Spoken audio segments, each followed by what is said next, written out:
Salut YouTube, comment ça va? Dans cette vidéo, nous allons voir ensemble comment régler les problèmes liés à l'ouverture d'applications sur macOS. Alors ici, dans cette petite liste, j'ai 4 applications qui posent problème. Nous allons commencer par la toute première qui est Dropzone 4. Quand je l'ouvre, comme tu peux le voir, ici il me met Dropzone 4 non ouvert. Apple n'a pas confirmé que Dropzone 4 ne contient pas de logiciel malveillant susceptible d'endommager votre Mac ou porter atteinte à votre vie privée. Alors, c'est un problème d'identification, du moins à Apple. Il n'a pas pu vérifier l'application, voilà pourquoi il ne veut pas laisser l'application s'ouvrir sur le Mac. Donc, je vais terminer. Donc, j'ai juste deux choix en fait, soit terminer ou soit placer dans la corbeille. Voilà, c'est un peu le gatekeeper, le gardien. Alors, quand je me rends dans les paramètres de confidentialité et de sécurité, et je descends là, tu peux voir en fait que dans la sécurité, au niveau de sécurité, j'ai autorisé les applications depuis App Store et développeurs connus. Donc j'ai l'option App Store, c'est-à-dire tout ce que je télécharge depuis l'App Store, il va les autoriser. Et j'ai App Store et développeurs connus, c'est-à-dire les développeurs que Apple reconnaît, il va pouvoir les autoriser. Sauf que ici, dans le cas de Dropzone 4, il a été bloqué pour protéger le Mac. Donc, c'est-à-dire que Apple n'a pas pu confirmer que, voilà, ne contenait pas de logiciel malveillant. Donc, lorsque tu veux quand même lancer cela, c'est simple. Il te suffit quand même de cliquer sur ouvrir quand même. Voilà. Et là, maintenant, le message, il est différent. Donc, j'ai soit placé dans la corbeille, j'ai ouvrir quand même, ou terminer. Donc, lorsque je fais ouvrir quand même, il me demande en fait de mettre le mot de passe. Donc, j'ai le choix. Ici, sur mon Mac, j'ai la chance d'avoir le Touch ID. Alors, tu peux soit utiliser ton Touch ID ou soit utiliser le mot de passe. Donc, ce que je vais faire ici. Voilà. Et une fois que c'est fait, tu peux te rendre compte que l'application en question, elle va se lancer automatiquement. Aussi simple que ça. Donc, notre application Dropzone 4 vient de se lancer sans problème. Il existe quand même une option, je sais pas, tu vois, après cela en fait le message a disparu, d'accord? Donc, il peut y avoir une troisième option, c'est-à-dire ouvrir l'application de n'importe où. Et pour avoir cette option, il faut faire ce qu'on appelle désactiver le gatekeeper. Le gatekeeper, c'est quoi? C'est un peu un système de protection et de ton Mac qui t'empêche quand même de lancer n'importe quoi. C'est la sécurité Apple en fait. C'est-à-dire que tant qu'il ne connaît pas le développeur et tant que l'application ne vient pas de l'App Store, il va pas le laisser tourner sur ton Mac. Mais bon, si toi tu veux forcer cela, alors il te faut désactiver le gatekeeper.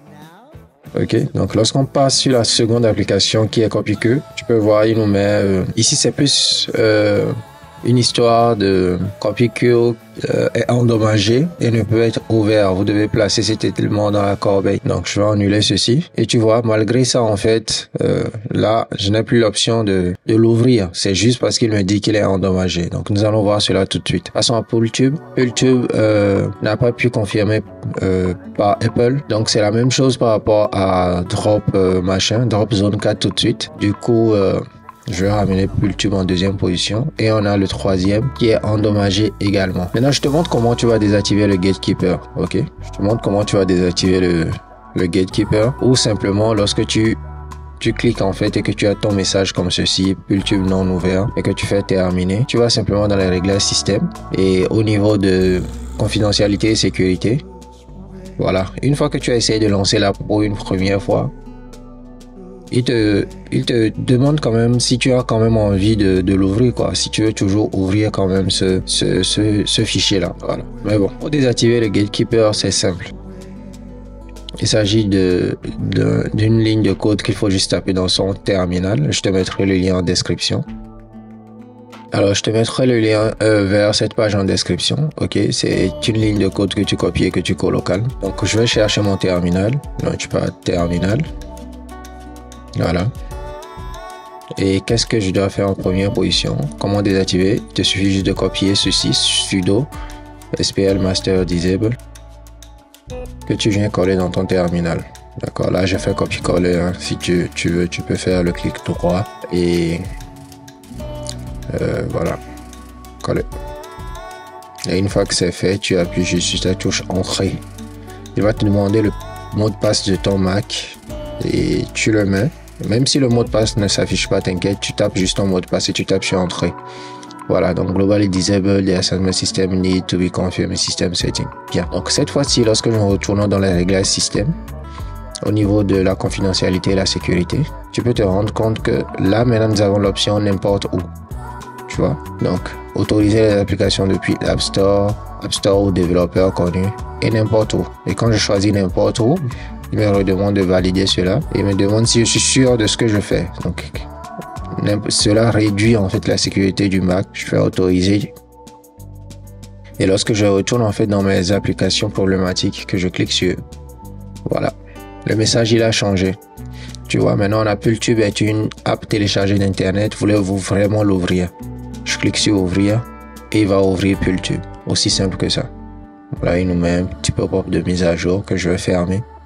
Donc voilà, les deux manips lorsque vous êtes face à ce genre de problème où il faut, le développeur n'est pas reconnu ou soit il n'arrive pas à ouvrir l'application.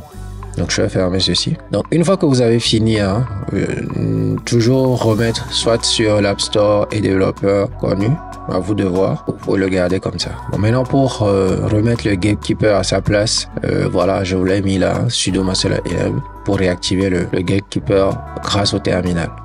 Aussi simple que ça. Passons maintenant aux deux autres applications. Donc ici, CopyQ est endommagé et ne peut être ouvert. Vous devez placer cet élément dans la corbeille. Donc la seule option, c'est soit de placer dans la corbeille ou soit annuler. Pour ce qui est des applications endommagées, la première manip à faire, c'est déjà d'aller dans la liste de vos applications. Donc applications. Et on va chercher, c'est CopyQ. Voilà. Je fais le clic droit et je force à ouvrir. Donc quand tu fais un clic droit et que tu cliques sur ouvrir, c'est comme si tu ouvrais en tant qu'administrateur. C'est-à-dire tu le forçais à ouvrir le machin.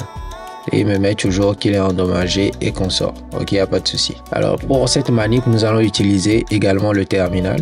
Ok. Terminal, je vais le chercher, il est là, donc je vais ramener, voilà, donc j'ai mon terminal là et j'ai un petit code, voilà, je vais vous le mettre en description que je vais venir coller ici. Une fois que c'est collé, voilà, je décale et là je viens chercher l'application qui est problématique, CopyQ, et je le mets là. Donc une fois que c'est bon, je clique sur entrée. J'ai fait une erreur. Donc je remets le machin et je vais effacer, voilà, là. Comme tu peux le voir ici, nous avons deux barres. Donc c'est pas logique, il faut qu'il y ait juste une seule barre. Donc j'ai supprimé en fait la barre de trop. Ok. Une fois que j'ai supprimé la barre de trop, je reprends mon application que je viens déposer là et que je valide. Donc normalement je pense qu'on est bon.